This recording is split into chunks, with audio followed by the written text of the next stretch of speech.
Hi guys, this is Julie.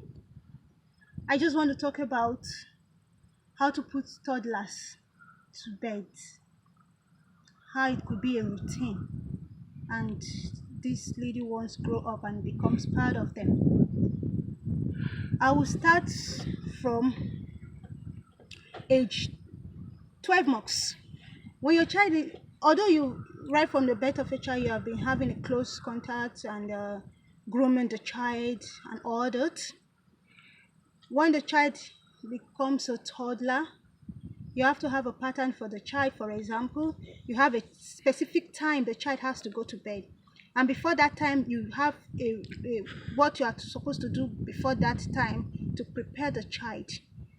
After your supper, because you're talking about going to bed at night, have it in your mind on talking to the child wherever you are doing. By so doing, you're bringing your child into whatever you're doing, and you're making the child more comfortable and relaxed with whatever routine you're putting onto the child. For example, you say this is supper time, it's time for us to, or it's time for you to have your supper. Then the child knows it's time to have supper, will not be crying like cranky.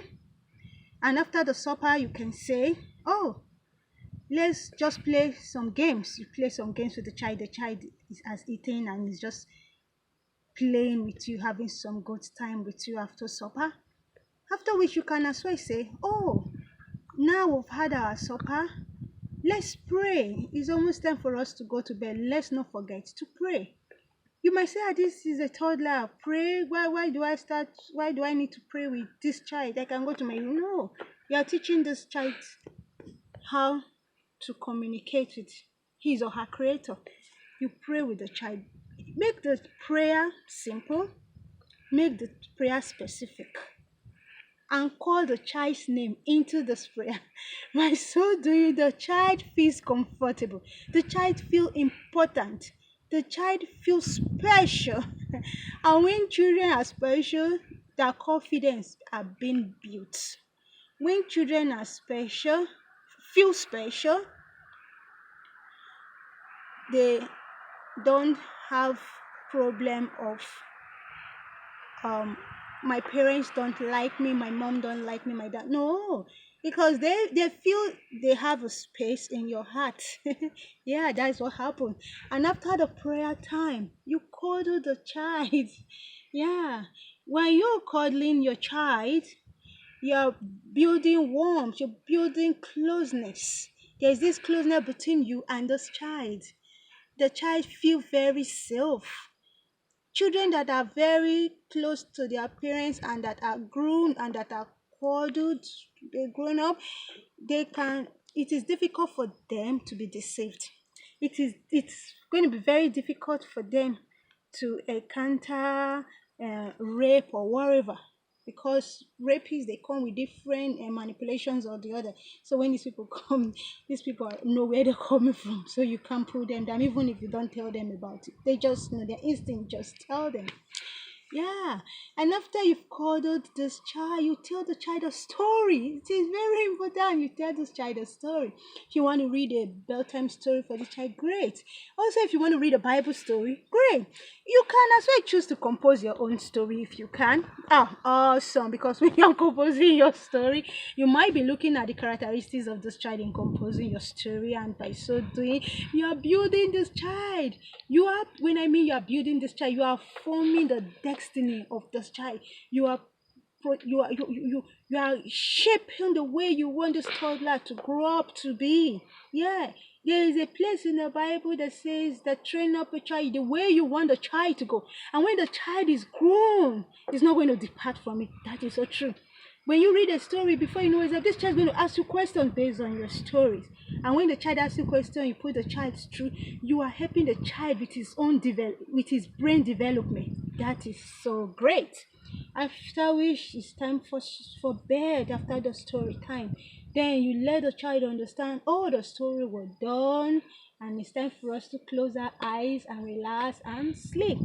While preparing the child towards the final stage to completely close his or her eyes, you have to put off the light. Yeah, you don't have to put on the light and wait for the child to sleep with the light before you put it off. For those some people, they say the child can't sleep without light.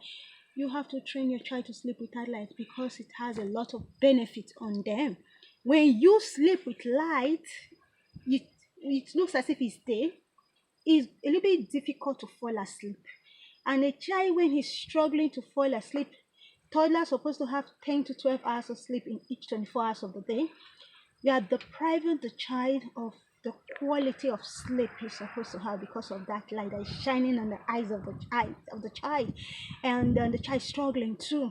That is very wrong, and that also in research have made me to understand that light in one's eyes preventing the person from sleeping can also affect the sight of the eyes. These are one of the reasons of eye problem. Early, although there are a lot of things that causes eye problem, but this is one of them which most people don't know about. Yeah, or you put off the light, then there comes the music.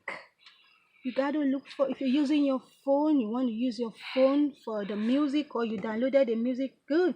You put the music and it has to be very, very low. It does not need to start disturbing the child's brain. Like the music has to be so low that you can hardly hear it except just the child.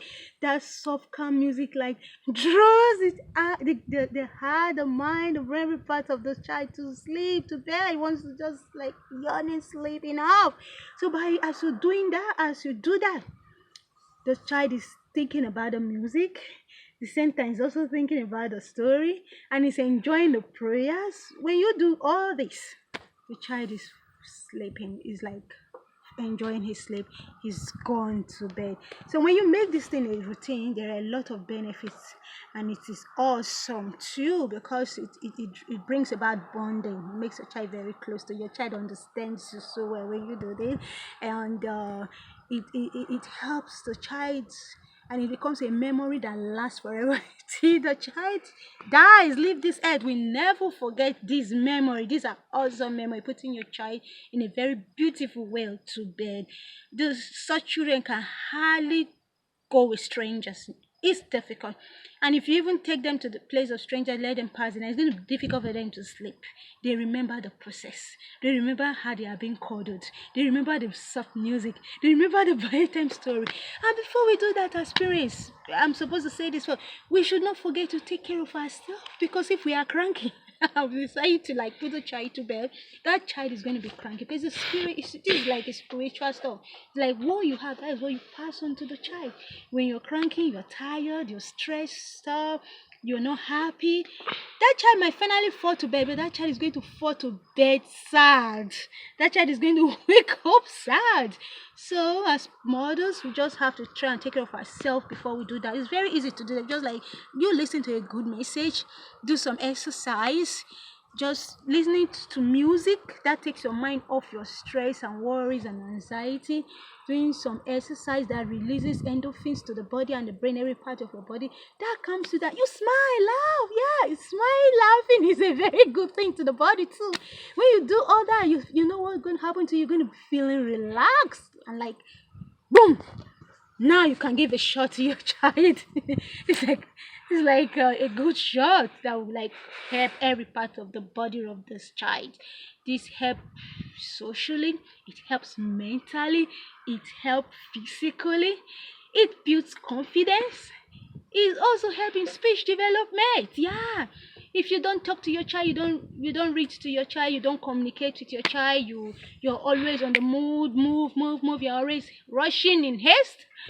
You're not building the future of that child. You're not building a bond with that child.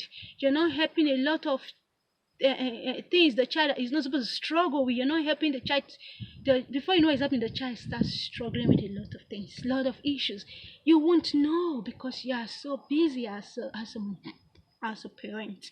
So as mothers, these are some of the ways we can put our toddlers to bed, and when we do that and it becomes part of them, oh, at a time when we stop it, this is already something that has been built up. It becomes part of them. They remember them. The music sinks in their brain. The story is like a wave all over their brain. Yeah, it is. And it makes the body sweet. It brings comfort. It makes them feel proud, feel proud. Yeah, that is it. That is one the beautiful way to put our child to sleep. I'm going to stop here for now. So I would just like you to subscribe to my YouTube channel. I'd like you to thumbs up too. I'd like you to share this video. Share it to your friends and loved ones. And see you in my next video. Bye bye.